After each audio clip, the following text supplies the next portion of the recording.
So what is up, YouTube? It's me, at True Star Screamer, and we are looking at the last of my Power of the Primes figures for this round. Power of the Primes, Swoop. No crazy name changes, thank goodness. One thing that was pointed out to me from my buddy T-Man is the art on the side does show a little hint of the combiners that they all go together. So that's pretty cool on the sides. So keep an eye out on that. And of course on the back you get, now this is interesting.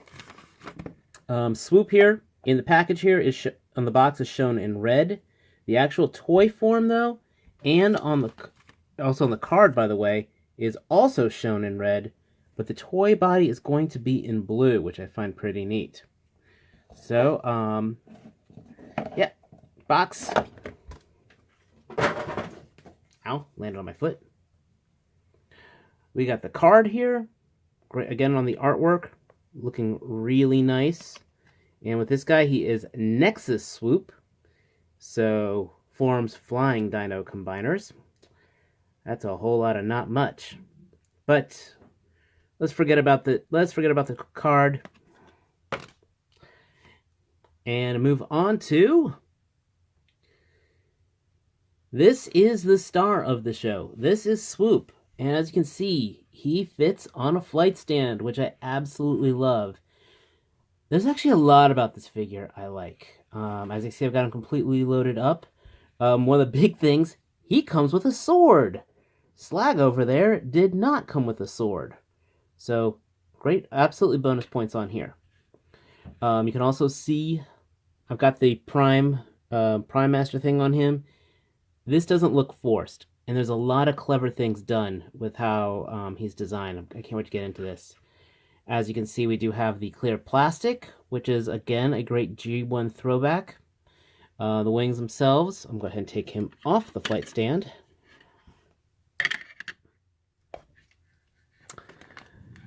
We've got flapping on the wings on both of them. This does also adjust as well. The mouth does open. No, so we can have him breathe fire and shoot lasers. I do kind of wish I had bombs to be dropped on here, because the original one had that. I had the peg stand plugged into one of these holes, and I also had the sword plugged in the opposite. Though you can also plug the sword under the jaw, which looks really dumb. So, take off the Prime Master, which is pretty much identical to Slugs with one slight difference. No, actually, no, this is identical to Slugs, so nothing different here. But, got feet here. Also, ooh, one neat thing. When I plug the sword in down here, I can actually have him, use like a prop to have him stand. So, you can actually have him standing with that. One of my few criticisms I have is this is really loose. Not much of a connection, so the pterodactyl face falls off his major face. But, yeah, the plastic could be a little thicker. But this is really as G1 as it gets without it being G1. One nice thing of this versus the G1 figure, it's nowhere near as fragile. So that's bonus points.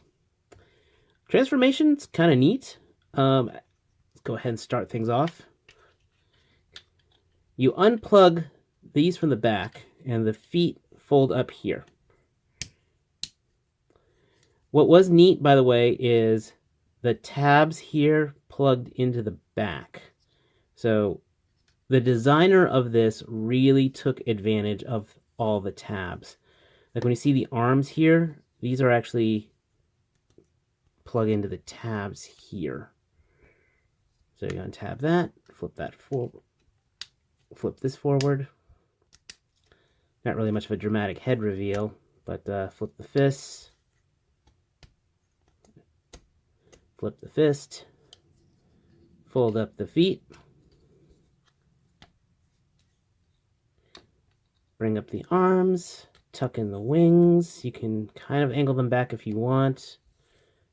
And this is kind of leaves a lot of leeway to the user. And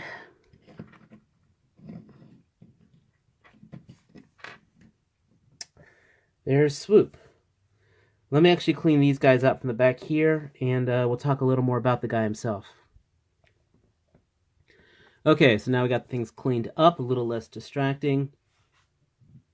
There is a ton of G1 love in this guy. The reason I didn't go over too much of the paint is in the dyno mode is because it's pretty much the same here. I mean, the legs here, the back stripes here are painted. The feet are painted. Get a little bit of green here on the wrists. And as I said before, versus the packaging, this is all blue versus it being red in the packaging. I don't know if we're going to get a variant or not. This is all stickered here, sticker here, which is a mixed bag because the stickers can come off. There's a lot of molded detail here on the shoulders. Face sculpt is dead perfect, and the eyes are painted. Now, back is clean. We do get, of course, the sword, which I honestly would rather have had Slug come with another one of these swords than the pistol. You know, if they could only give us one weapon. Head does rotate.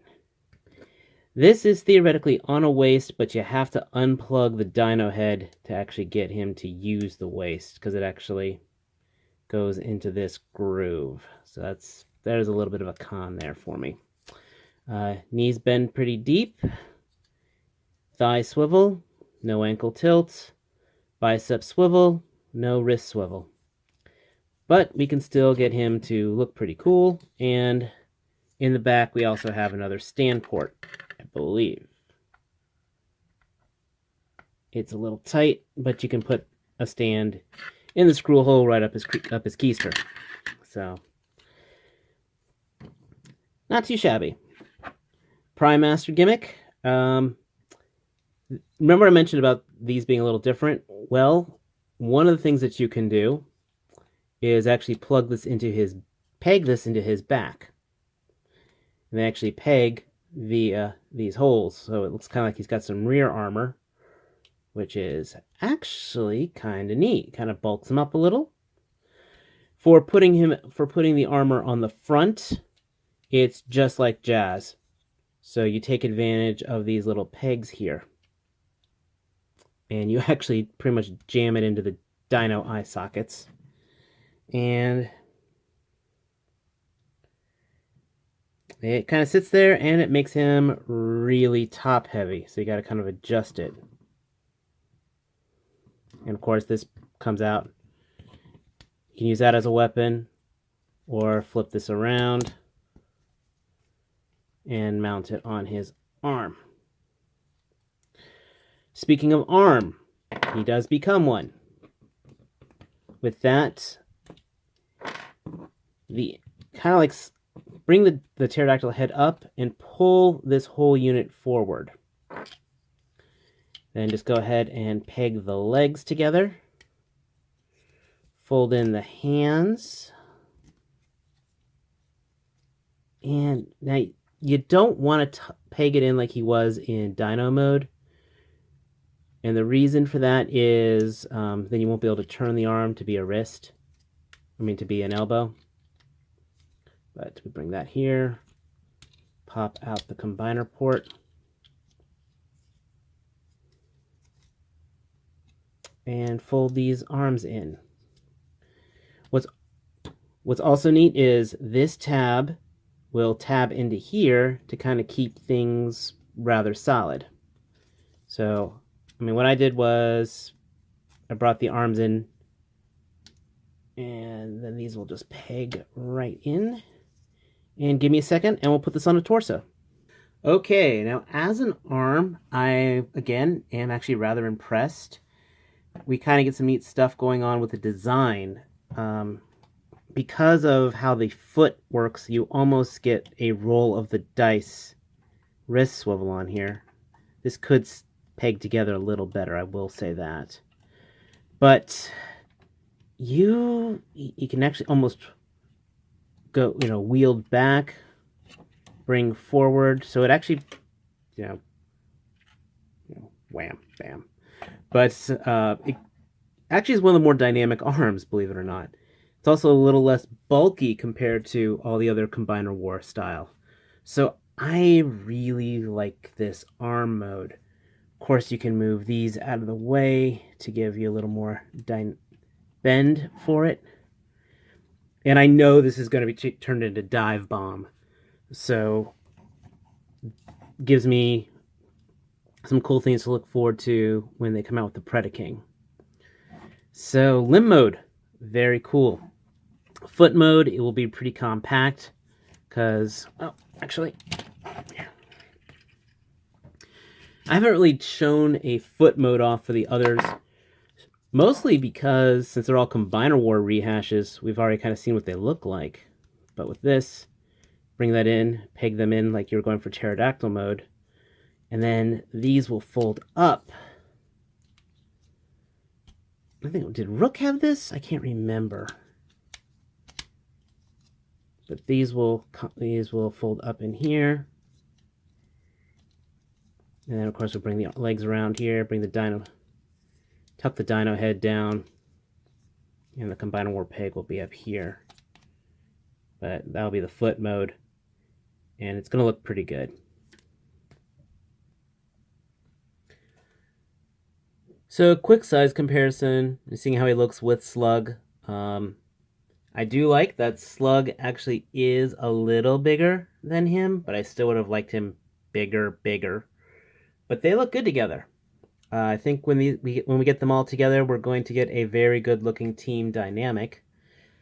I am happy he gets his sword, even though I wish he had the sword. As I said, I would actually have foregone the pistol to have gotten the sword, just like my Dinobots melee fighters. Of the two, I think he definitely has the more G1 love, but both are solid toys.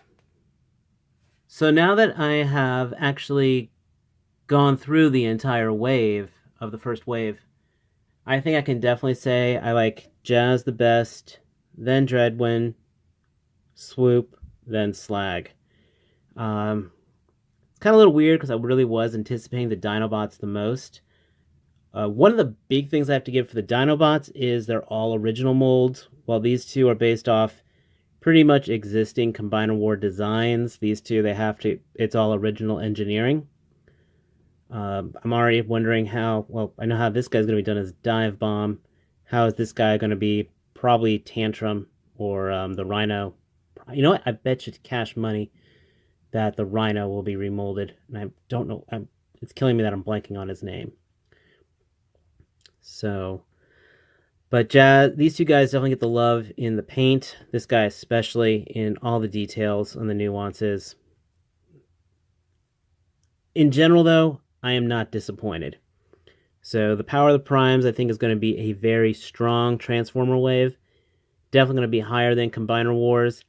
Is it going to be better than the Titans? It's going to be hard to say because I really like the Hell Headmaster gimmick. I'm looking forward to getting my hands on the Legends, and I'm really looking forward to getting my hands on the actual Prime Masters. So we'll see how that goes. But with Swoop, which is the main center of this video, I can give him a solid A. I mean, he hits all the points I want. With my few negative criticisms I had with another figure, he made up for it. So based on that criteria, oh yeah, definitely can recommend. As always, if you like, give me a thumbs up. If you don't, give me a thumbs down. Please feel free to leave a comment. As always, when it comes to collections, remember, size is the prize, and shelves being full is the goal. And until next time, take care.